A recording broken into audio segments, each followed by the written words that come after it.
Ladies and gentlemen, Chicago Sun-Times in farewell speech, Representative Adam Kinzinger warns GOP has embraced lies and deceit. I don't remember when Adam Kinzinger had a problem with the Steele dossier. Completely fabricated document accusing Trump of things he never did. Trump and a number of other people. I don't remember that. I don't think that he's spoken about the Twitter files, ladies and gentlemen. Has he? Where government, the Bureau, other agencies, Homeland, are actually working with Twitter officials before Elon Musk to point out different profiles and censor and silence their speech. That is obviously just tearing apart the First Amendment. I don't remember when he cared, Adam Kinzinger or Liz Cheney or any of these never Trump Republicans, about the overt censorship and the silencing, for example, the suspension of the New York Post. I don't remember when Adam Kinzinger had a problem with Joe Biden saying that he never met Hunter's business associates, even though those business associates gave Hunter hundreds of millions of dollars. And this is like obvious graft and bribery schemes. And Hunter said, well, gee, I don't know. It could be my laptop. I don't know. And it was his laptop the whole time. And 50 plus intelligence officials said it could have been a plot by another country yet again to let you know how bad Democrats are, thus influencing you to vote for Trump. So Kinzinger voted alongside Trump over 90% of the time in Congress, according to 538. He doesn't care about lies or deceit. Here, Adam Kinzinger slams fellow Republicans' farewell speech. We shelter the ignorant and the prejudice. He voted for Trump 2 years ago. He voted alongside Trump in Congress over 90% of the time. What he is saying is, I want a book deal. I want to be accepted by polite society.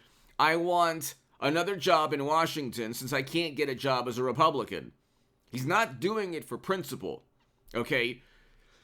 On a, microscopic scale, when I went from Bernie Sanders to Trump, that was out of principle.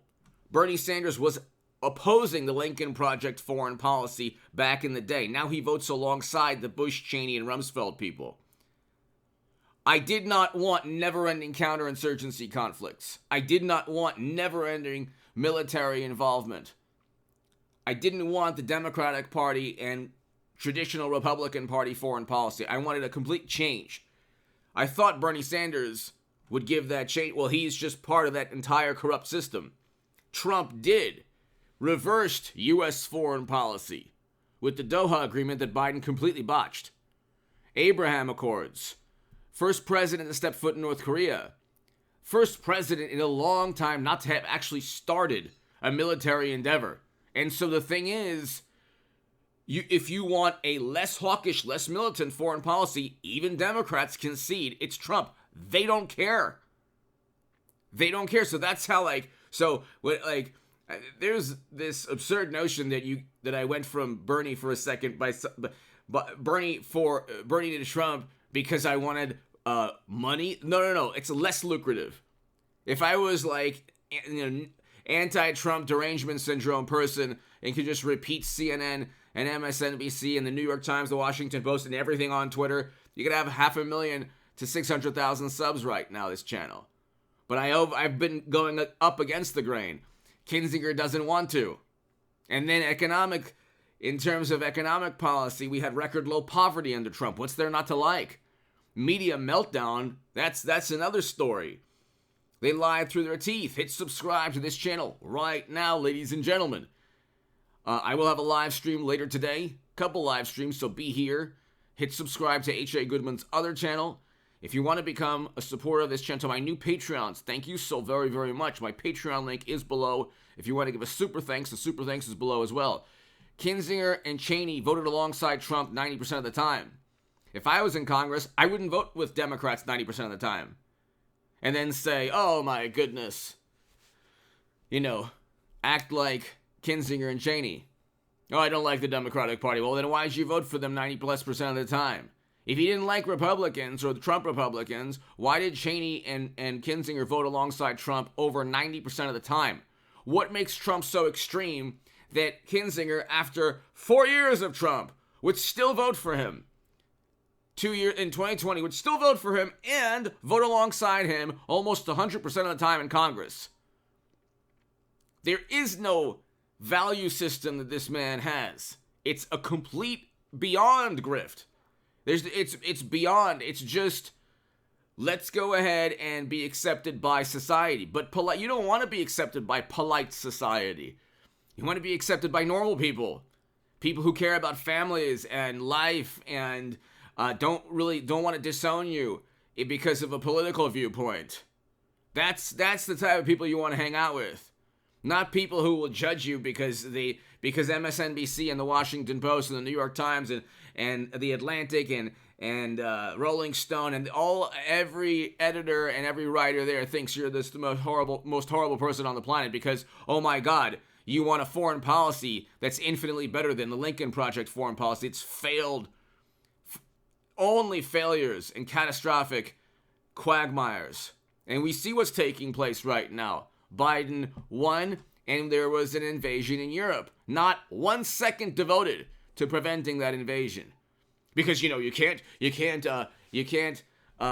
give in to you know who. But 20% of U.S. uranium capacity, oh, no problem. That's okay. So these people are hypocrites, and they're the biggest hypocrites on the planet. But I'll tell you this: I think Trump will regain the energy, passion back. I like DeSantis a lot. I think Trump will pick DeSantis as his VP. I'm gonna do a segment on that right after this one. But I will say this: Trump has single-handedly redefined the Republican Party. It is a populist political party. Now, populism is much better than what we've had the past 20, 30, 40, 50 years. In terms of the way Trump has done it, not in terms of the way media has redefined it or categorized Trump's populism. Record low poverty. Look at the examples. You see these imbeciles on the left saying, oh yeah, Trump abandoned the working class. No, he didn't. We had record low poverty, imbecile. We had record low poverty in 2019, and we had hundreds of thousands of new manufacturing jobs. Okay? And unions wanted tariffs against the world's most populous country, and Trump imposed those tariffs, which is what unions wanted. There are unions in Europe that wanted the same thing throughout the world because of unfair trade practices. And so we had record low poverty. We had record highs in household median income. We didn't have inflation through the roof. And so we have inflation now still at over 7%. It was 2% when Trump left. And it was 2% in 2019, so don't blame his last year in office. Markets continuing to go down. I told everyone it would crash. The Nasdaq is down 30%. The Dow is down around 10, but not as bad. I told everyone crypto would crash. It has. It will get to below 10,000, unfortunately. I said Clinton would lose back in the day. Have I been right about everything? No. But I'm telling you, if Trump regains his electricity, like that energy, if he makes some kind of peace, he has to, either DeSantis or Trump, have to create some kind of alliance or union or detente between the Georgia and Arizona Republican parties. If you do not create some kind, give some kind of olive branch to the Georgia and Arizona Republican parties, it ain't going to work out for a number of reasons. And so there has to be some kind of, he's taken a bulldozer, a sledgehammer, a baseball bat. He has completely reshaped the Republican Party. The Trump Republican Party the Trump Republicans in the House will impeach Biden. That's going to happen. We're seeing things changing real time, ladies and gentlemen. We're seeing things change all the time. And what he's doing is just fantastic. He has to step it up. That's the only thing. Like Trump has to. Yes, he's changed the House of Representatives almost the Senate if it wasn't for, like I said, state parties that didn't align, and Mitch McConnell that didn't align with candidates. They didn't want to back. You had the establishment Republicans in Georgia barely backing Herschel Walker until the very last second. You can't have that, and there has to be a way to build that kind of alliance because Democrats don't deal with that. Fetterman and Biden, they couldn't even pass a sobriety test. Okay, and then they talk about candidate equality. Give me your thoughts below. Hit subscribe right now. I do think DeSantis will be Trump's VP. Give me your thoughts. Thank you. I'll do a segment.